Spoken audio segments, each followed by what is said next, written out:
Kini bersiaplah menemukan energi dan inspirasi baru di setiap hari, mulai dari saat teduh hingga saat malam tiba. Semua masalah dan tantangan yang kita alami dalam hidup kita, hadapi sebagai pahlawan yang gagah perkasa pakai kuasa Allah, dan balikkan situasi kegagalan menjadi kemenangan.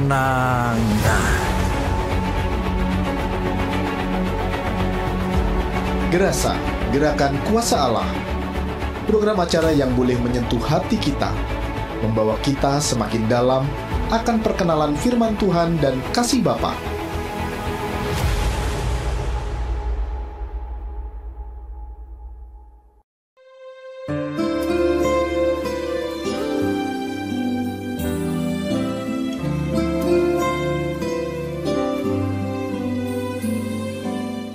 Shalom Bapak Ibu yang luar biasa. Hari ini saya akan sampaikan satu pesan Tuhan yang saya percaya akan jadi berkat bagi setiap kita. Tapi sebelumnya mari kita satukan hati dalam doa terlebih dahulu. Terima kasih Tuhan untuk segala kasih karunia, kebaikan-Mu yang ajaib Tuhan. Kami saat ini Tuhan menyediakan hati kami untuk mendengarkan firman Tuhan.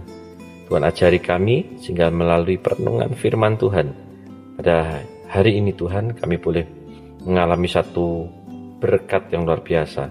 Kami boleh terima anugerah Tuhan. Bahkan kami juga boleh menerima hikmat ilahi daripada Tuhan. Terima kasih. Dalam nama Tuhan Yesus kami sudah berdoa dan bersyukur. Amin. Bapak Ibu Saudara sekalian, di sepanjang bulan Agustus ini kita terus bicara tentang wisdom, the spirit of wisdom. Dan saya berdoa sungguh-sungguh di bulan ini, mulai bulan ini dan seterusnya tentunya, setiap kita boleh mengalami lompatan dalam hikmat, kita mengalami ledakan hikmat, kita mengalami upgrade dalam hikmat Tuhan dalam kehidupan setiap kita. Nah itu sebabnya hari ini saya juga rindu membagikan pada setiap kita satu firman Tuhan, satu sharing firman Tuhan, judulnya adalah hikmat untuk mengalami kesuksesan. Hikmat untuk sukses. Amin. Hikmat untuk apa? Sukses.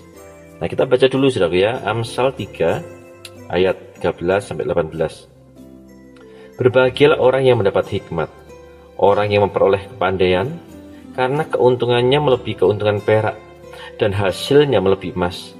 Dia lebih berharga daripada permata, apapun yang kau inginkan tidak dapat menyamainya. Umur panjang ada di tangan kanannya, di tangan kirinya kekayaan dan kehormatan. Jalannya adalah jalan penuh bahagia, segala jalannya sejahtera semata-mata. Dia menjadi pohon kehidupan bagi orang yang memegangnya. Siapa yang berpegang padanya akan disebut berbahagia. Wow, jadi ini berkat dari sebuah hikmat. Hidupnya akan bahagia, hidupnya akan mengalami kelimpahan, ada umur panjang, ya, kekayaan, kehormatan, damai sejahtera, dan segala hal baik terjadi dalam kehidupan setiap kita. Amin. Nah kita harus tahu saudara, bahwa hikmat adalah salah satu aset yang paling berharga untuk kita bisa mengalami kesuksesan. Ya. Jadi untuk kita bisa sukses, kita harus terima yang namanya hikmat.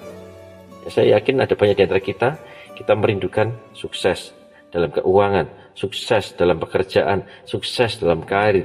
Maka saya mau katakan butuh yang namanya hikmat. Tentunya bukan hikmat dari dunia, bukan hikmat manusia, ya, bukan hikmat dari setan-setan, tapi hikmat dari atas, hikmat dari Tuhan, hikmat marifat yang superior, hikmat yang ajaib, saudaraku. Karena kalau hikmat manusia terbatas, hikmat setan malah menyesatkan. Tapi hikmat dari Tuhan membuat hidup kita bahagia, hidup kita mengalami kelimpahan, hidup kita mengalami kehormatan, ada kemuliaan, ada umur panjang, ada damai yang luar biasa. Amin. Jadi kita butuh yang namanya hikmat. Salah satu pribadi yang dicatat dalam Alkitab, saudara, hidupnya mengalami kesuksesan besar, sekalipun awalnya kita tahu nanti saudara kisahnya, waduh banyak penderitaan, tapi akhirnya sukses besar, adalah Yusuf. Dan kenapa Yusuf bisa sukses besar? Karena dia terima hikmat Tuhan dalam kehidupannya.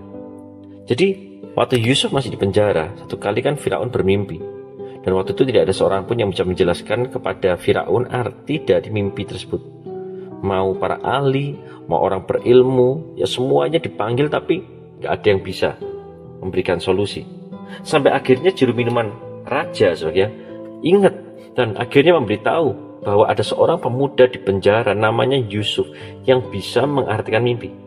Nah, kemudian singkat cerita, saudara, Yusuf dipanggil keluar dari penjara, dia diperhadapkan ke Firaun.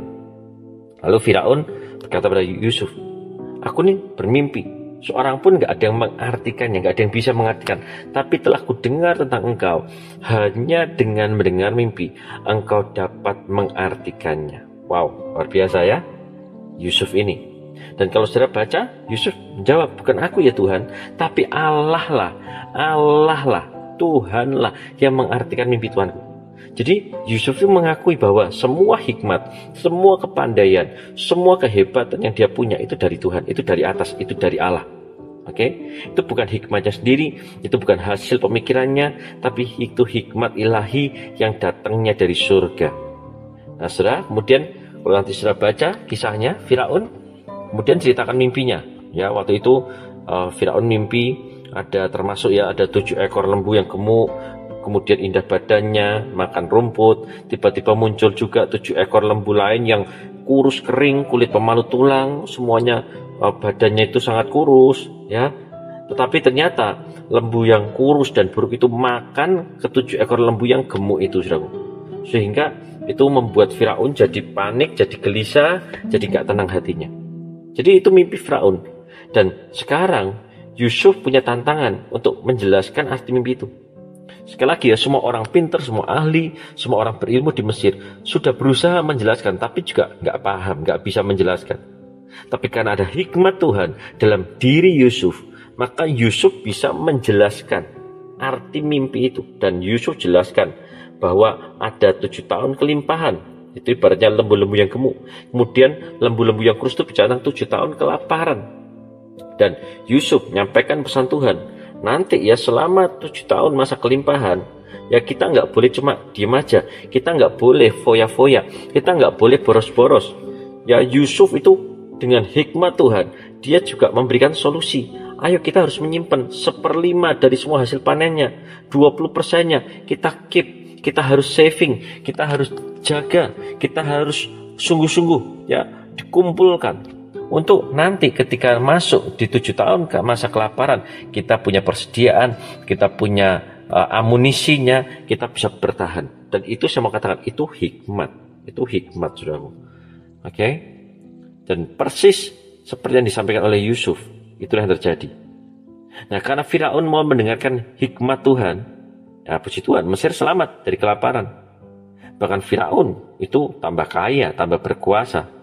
Makanya Yusuf akhirnya diangkat jadi Perdana Menteri, dikasih kekuasaan, dikasih kehormatan, harta yang berlimpah, ada kehormatan Tuhan berikan. Jadi sekali lagi ini blessing. Waktu kita tuh terima hikmat seperti Yusuf, ada kebahagiaan iya, kekayaan juga iya, kesuksesan iya, umur panjang, damai sejahtera, semuanya saudaraku ya akan menjadi bagian dalam kehidupan orang-orang yang menerima hikmat dari Tuhan.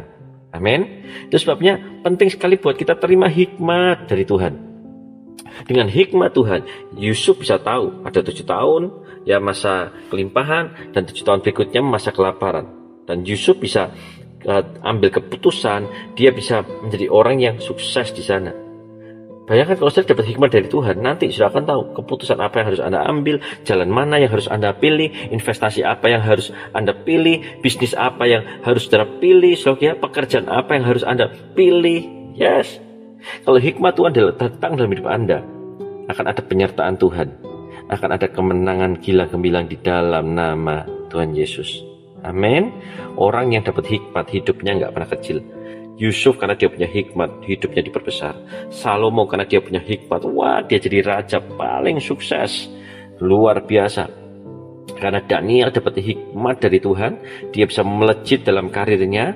Tadinya dia cuma seorang buangan, tapi dia jadi pejabat tinggi yang terhormat, yang kokoh. Bahkan rajanya boleh silih berganti sekian periode, saudara. Tapi Daniel tetap luar biasa. Itu kuasa dari hikmat Tuhan. Amin. Kita buka Ulangan 8 ayat 18. Tapi haruslah engkau ingat pada Tuhan Allahmu, sebab Dia yang memberikan padamu kekuatan memperoleh kekayaan. Wow. Coba sama-sama katakan kekuatan untuk memperoleh kekayaan. Yang saya percaya salah satunya adalah itu hikmat. Yes, hikmat itu satu kekuatan, satu urapan untuk kita bisa dapatkan berkat Tuhan. Jadi kalau Tuhan berikan hikmat pada setiap kita, siap-siap saudara ya, sudah akan terima berkat Tuhan yang berlimpah-limpah. Amin. Tapi saudara harus ingat ya, bahwa kekayaan itu bukan untuk memuaskan diri kita, tapi untuk meneguhkan perjanjian yang diikrarkan. Artinya ya, kita harus dapat hikmat, diberkati, jangan lupa jadi berkat. Amin. Ya, jangan lupa kita diberkati ya dengan kekayaan, misalnya untuk apa? Ya, untuk satu, kita semakin dekat sama Tuhan. Kita semakin cinta Tuhan, kita makin bersyukur pada Tuhan. Amin. Yang kedua, kita harus jadi saluran berkat bagi saudara-saudara iman, bagi orang yang membutuhkan. Amin. Kita jadi terang, garam yang memuliakan Tuhan. Yang ketiga, nah kita juga bisa ikut andil memberitakan Injil. Kita ikut andil ya mendukung pekerjaan Tuhan, memperluas kerajaan Allah. Jadi pastikan Anda dapat hikmat, Anda diberkati, tapi Anda jangan lupa untuk jadi berkat. Nah sekarang bagaimana caranya saudaraku? Kita bisa terima hikmat dari Tuhan. Yang pertama jelas saudaraku, yaitu berdoa. Yakobus 1 ayat 5 berkata, apabila di antara kamu ada yang kekurangan hikmat, hendaklah dia meminta akannya pada Allah, yang memberikan padamu semua orang dengan murah hati dan tidak membangkit-bangkit. Maka hal itu akan diberikan kepadanya. Jadi kalau kita mau terima hikmat, ya kita harus minta sama Tuhan, kita harus berdoa. Setiap hari kita berdoa, di pagi atau siang atau malam hari, kita datang hadirat Tuhan, kita bersekutu, kita memuji Tuhan. Saya ajak, kita juga dalam doa itu datang untuk minta hikmat. Dalam doa minta Tuhan berikan hikmat, apa yang harus kulakukan, keputusan apa yang harus aku ambil, prioritas mana yang aku harus terapkan, siapa yang harus aku kontak, dan lain sebagainya.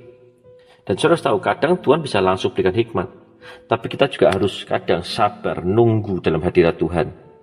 Kadang Tuhan kasih hikmat yang masuk akal. Kadang juga Tuhan bisa kasih hikmat yang buat kita tidak masuk akal. Tapi kalau itu datang dari Tuhan, saya yakin saudara, kalau kita mau belajar percaya, taat, dan kita melakukan dengan segenap hati, terobosan pasti terjadi. Amin. Jadi kita harus belajar minta hikmat sama Tuhan. Ada satu jemaat gereja kita di Yogyakarta saudara ya. Singkat cerita saudara ya, bisnisnya sempat tutup. Tadinya dia punya bisnis kuliner, dia punya warung sate saudara ya, tapi karena satu keadaan akhirnya tutup. Padahal dia udah terlanjur sewa tempat usaha itu untuk sekian waktu lamanya, dan itu masih panjang kontraknya. Dan dalam kondisi seperti itu saudara ya, suami istri ini, jemaat kita ini saudara ya, mereka terus setia datang ke Pondok Daud.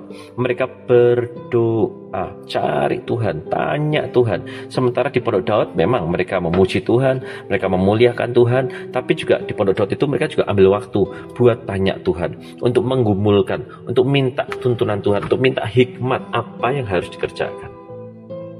Nah singkat cerita saudara ya, awalnya si suami pengennya untuk istrinya ini buka warung pecel, ya rumah makan pecel saudara. Tapi sementara istrinya terus berdoa, kayak rasanya ada satu suara yang kuat, dan Tuhan tuh kayak menggerakkan dia untuk memproduksi cabai tabur, cabai kering tabur saudara. Yang mana dia memang pernah buat, dia berapa kali juga sering buat, tapi untuk dikonsumsi keluarganya sendiri, untuk dikasih ke anak-anaknya, ya makan bersama. Tapi dia belum pernah terpikir untuk memproduksinya secara massal untuk dijual. Awalnya ibu ini ngerasa nggak percaya diri, tapi entah gimana Tuhan tuh kayak rasanya bicaranya kuat sekali bahwa itu yang harus dikerjakan. Nah singkat cerita saudara ya, dia mulai melangkah, dia bicara sama suami. Awalnya suaminya sempat nggak setuju karena pengennya buka rumah makan untuk pecel. Ya suaminya juga sempat meremehkan, emangnya bisa sukses hanya dengan jualan cabai tabur kayak gitu. Tapi ya sudahlah, singkat cerita, dan mereka akhirnya belajar untuk mencoba terlebih dahulu buat sampel 10 botol. Yang luar biasa, ketika itu ditawarkan ke kenalan-kenalan, ludes dalam waktu yang sangat singkat. Bahkan hari berikutnya, kali ini sampelnya diperbanyak. buatnya lebih banyak. Dia dibawa 50-60 botol. Yang luar biasa dalam sehari itu juga ludes. Itu semua habis diborong, banyak orang suka. Wah, dan mereka mulai semangat mengembangkan. Nah, sementara itu tiba-tiba ada satu temannya telepon ibu ini, ya, yang mana ibu ini itu sedang mengadakan atau ada pameran kuliner di suatu tempat yang prestisius di Yogyakarta, saudara ya, di tempat Expo di Yogyakarta. Ini tempatnya besar sekali, yang luar biasa, saudara ya, untuk sewa di pameran itu. Ini pameran kuliner yang memang berkualitas, saudara ya. Jadi ini yang datang itu adalah pengusaha-pengusaha kuliner, orang-orang yang mau bisnis kuliner, saudara ya. Dan ketika orang-orang itu mau beli atau membuka stand atau booth di pameran itu, harganya mahal sekali. Harganya bisa sampai 25 juta. Harganya bisa sampai 30 juta. Dan dia ditawari oleh anugerah Tuhan, dia dapat harga, dia cuma bayar 50.000, saudaraku. Wow, itu ajaibnya Tuhan. Kalau kita itu andalkan Tuhan, ya bukan cuma Tuhan kasih hikmat, Tuhan juga kasih favor, Tuhan juga kasih karunia, kemurahan Tuhan. Sehingga dia cuma bayar 50.000. Dia pikir dengan uang semurah itu dia cuma akan dapat di emperan, ya. Tapi ternyata dia dapat juga di tempat yang utama. Memang nggak terlalu besar, tapi yang luar biasa, dia bersaksi, ibu ini bersaksi bahwa kanan kirinya ini kompetitornya besar pabrik ya, nasional yang luar biasa. Saya sebutkan, Anda pasti tahu, saudara ya. Dan dia ngerasa, wow, ajaib Tuhan itu. Dia bisa ditempatkan di antara para raksasa-raksasa yang luar biasa. Dan dia percaya Tuhan akan memberkati. Nah, singkat cerita, orang-orang mulai berdatangan, saudaraku. Ya, sekalipun standnya kecil, produknya, bahkan mereknya belum dikenal, tapi banyak orang datang mencoba dan suka. Ya, ada pengusaha toko oleh-oleh yang ketika mencicipi suka sekali dan langsung berkata, aku juga mau ini dijual di toko-tokoku. Ada pengusaha kuliner besar yang luar biasa yang juga datang ke standnya, ke boothnya, dan dia cocok sekali dan berkata sama pegawai-pegawainya, ayo besok kita juga harus pastikan produknya ibu ini kita pakai di produk kita, di restoran kita. Wah, itu luar biasa. Bahkan juga ada satu ibu yang berkata, Bu, ayo cepat, semua izin-izinnya segera dibereskan, dibuat, nanti saya mau ekspor. Wah, ini luar biasa. Dimulai dari apa? Doa, tanya Tuhan, minta hikmat Tuhan, minta petunjuk Tuhan. Dan waktu Tuhan berikan hikmat, satu hikmat kelihatannya sepele sederhana, tapi ketika itu dikerjakan, dilakukan dengan penuh iman, ketaatan, keberanian, saudara, ternyata menghasilkan ledakan Tuhan, yang ledakan berkat yang luar biasa. Amin. Yang kedua, untuk kita dapat hikmat dari Tuhan, kita perlu menyelidiki firman. Mazmur 119 ayat 97-100. Betapa ku cintai Tauratmu, aku merenungkannya sepanjang hari. Perintah membuat aku lebih bijaksana daripada musuh-musuhku, sebab selama-lamanya itu ada padaku. Aku lebih berakal budi dari semua pengajarku, sebab peringatan-peringatanmu kurenungkan. Aku lebih mengerti daripada orang-orang tua, sebab aku memegang titah-titahmu. Amin. Saya berdoa kita dibuat lebih bijaksana dari musuh-musuh kita, dari masalah kita, dari setiap tantangan-tantangan hidup kita. Jadi Daud itu bisa lebih bijaksana. Kenapa? Karena dia tuh suka baca firman, dia cinta firman, dia merenungkan firman. Waktu dia dikejar Saul, dia pakai waktu juga menyelidiki firman Tuhan. Ya, sehingga dia selalu lolos dari kejaran-kejaran Saul. Waktu dia mau maju menghadapi Goliat, dia juga pakai firman Tuhan. Yes, dia percaya, saudara, sungguh-sungguh ada penyertaan Tuhan. Waktu dia harus berperang menghadapi bangsa-bangsa Filistin, ya, dia selidiki firman untuk dapatkan hikmat bagaimana cara Tuhan, strategi daripada Tuhan, sehingga akhirnya dia selalu berkemenangan. Amin. Nah, pertanyaannya, waktu saudara kali masalah, apa yang saudara renungkan? Apakah Anda merenungkan firman Tuhan? Apakah Anda cari hikmat dari Tuhan? Atau jangan-jangan saudara malah stres, bingung sendiri, bahkan kecewa, menyalahkan orang lain, menyalahkan situasi, kondisi, keadaan? Saya ajak, yuk, mari kita cari jawabannya dari firman Tuhan, dalam firman Tuhan. Amin. Yohanes 8:32 berkata, kamu akan tahu kebenaran, dan kebenaran itu akan memerdekakan. Amin. Ya, saya percaya semua jawaban yang Anda butuhkan ada dalam firman Tuhan. Firman Tuhan itu kebenaran. Ayo baca kebenaran, cari kebenaran, dan kebenaran akan memerdekakan.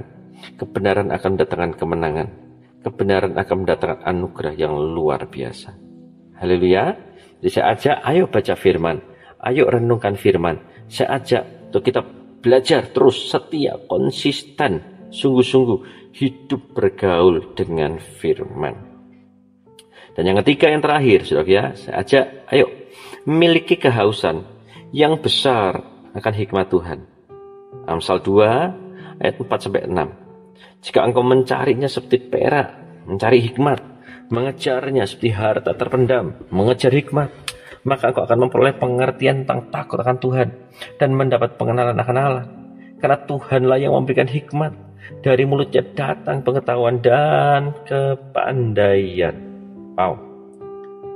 Yesus sendiri pernah berkata, orang yang haus akan dipuaskan, orang yang lapar akan dikenyangkan. Kalau kita nggak punya kehausan yang besar akan hikmat, maka kita nggak akan bisa dapatkan hikmat. Kita harus haus mencari, mengejar. Sungguh-sungguh kita mengupayakan, kita merindukan, kita menantikan. Seperti spons. Kalau saudara taruh spons di air, maka dia akan sedot semuanya. Dengan begitu lapar dan haus, dia akan sedot semuanya dengan cepat dalam jumlah yang besar.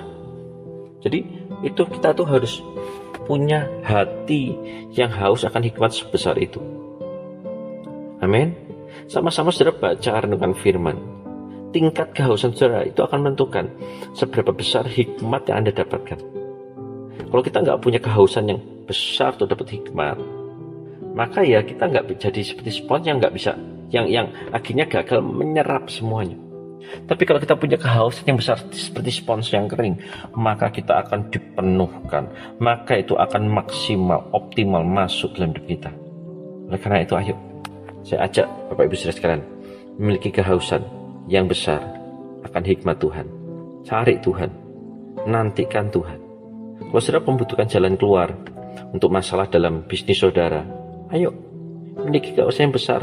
Untuk apa? Terima hikmat, pelajari firman Tuhan tentang bisnis. Kalau Anda mau, Anda terima jalan keluar, pertolongan, solusi dalam pernikahan, saya ajak memiliki kehausan yang besar, nyedot prinsip-prinsip firman Tuhan tentang pernikahan dalam Alkitab kita. Amin. Yes. Jadi mari kita punya kehausan yang amat sangat besar di dalam kehidupan setiap kita. Haleluya. Ya, saya berdoa mulai hari ini, ya, hikmat Tuhan mengalir, hikmat Tuhan diimpartasikan, hikmat Tuhan dicurahkan luar biasa. Amin. Saya mau tutup dengan satu kesaksian, saudara, ya. Ada seorang namanya Sam Walton. Nah, dia ini pendiri toko retail besar, yaitu Walmart. Nah, dengan iman kekristenannya yang kuat, saudara, itu jadi dasar untuk dia membuka bisnisnya. Oke. Nah, di awal karirnya, Walton ini melayani sebagai pelatih manajemen di satu perusahaan kecil, saudara, ya. Nah, kemudian singkat cerita saja, saudara, ya, dia mulai melangkah dengan iman, ya, dia akhirnya mulai buka tokonya sendiri. Walmart pertamanya itu di satu negara, ya, bagian Arkansas. Nah, Sam Walton sendiri ini awalnya dari keluarga miskin. Nah, kehidupan keluarga ini makin sulit karena waktu itu ada depresi ekonomi di Amerika. Tapi ya si Sam ini puji Tuhannya dia bukan anak cengeng. Justru tekanan pressure ekonomi membuat dia jadi orang yang tangguh, yang mandiri, dan dia berhasil masuk ke satu universitas. Dia masuk dalam jurusan ekonomi. Nah, waktu dia kuliah, untuk membiayai kuliahnya, wah, dia kerja keras. Dia jadi loper koran, dia kerja di kolam renang, ya, bersihin, jagain, saudaraku, ya, itu luar biasa. Tapi gara-gara situlah mentalnya dibangun, saudaraku. Ya, dia juga kerja sambilan, ya, dia dapat gaji waktu itu $75 per bulan. Tapi sekalipun kecil, nggak banyak, tapi disitulah dia mulai belajar juga tentang bisnis. Nah, singkat cerita, saudara ya, di tahun 42 dia sempat bergabung dalam dunia militer. Ya, kemudian setelah dia selesaikan dinas militernya, saudara ya, dia akhirnya membuka usahanya yang pertama, ya untuk dia membuka tokonya, saudara.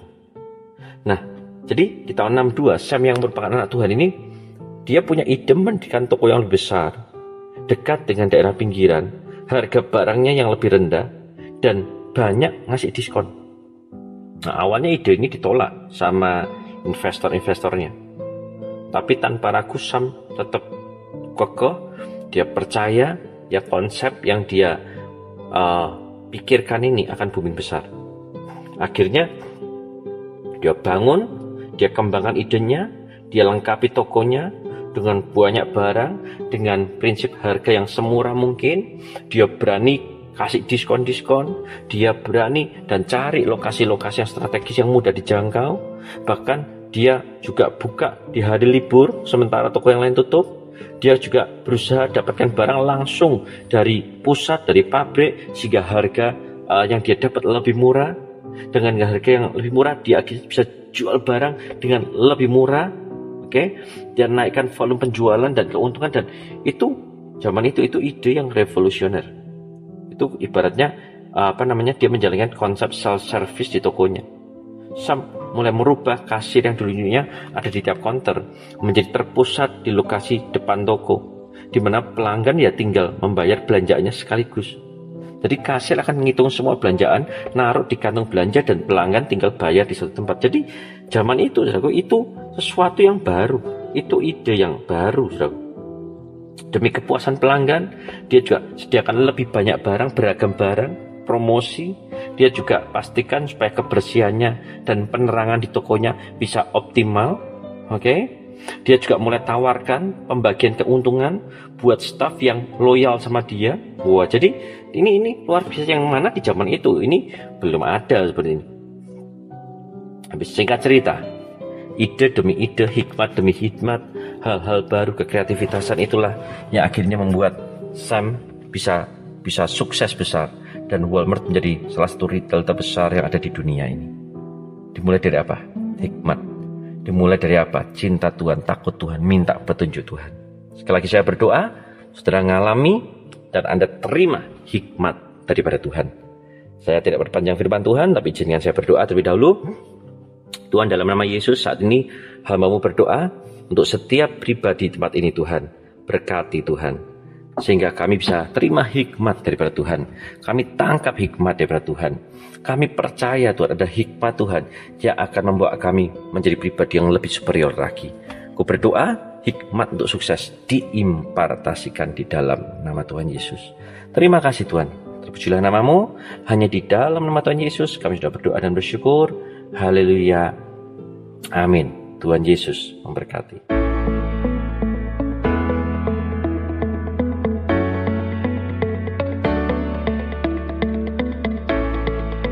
Shalom, kami mengajak Anda untuk bisa bergabung di ibadah keluarga Allah. Hari Sabtu jam 6 sore, hari Minggu jam 6 pagi, jam 9 pagi, jam 1 siang, jam 4 sore, dan jam 7 malam. Dan Anda pun bisa streaming di www.alsyadfm.com atau di www.alsyadfm.in untuk menjangkau 1 juta jiwa diselamatkan dan mengenal Yesus.